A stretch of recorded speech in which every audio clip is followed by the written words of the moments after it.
Hey guys, welcome back to Choose Your Own Path. So, a little short video today. I'm working on a bit of my painting for my catfish downstairs, so that video should come up in a day or so. So, I just want to give out a shout out to a guy named Rias Davies.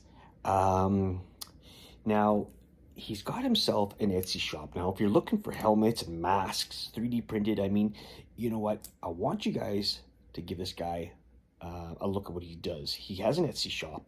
Even if you don't buy something, just take a look and send him some love. You know what? That's what we need to do is just support each other.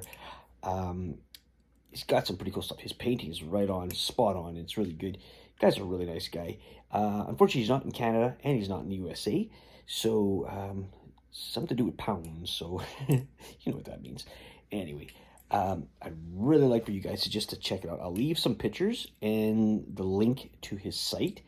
And hey, if you know what, if you can go check him out and buy something if you want it, it's up to you. I mean, the guy does some really good work. I like the shit, man. So, you know what? Let's just check it out all together, all right, guys? So, thanks for watching. Choose your own path.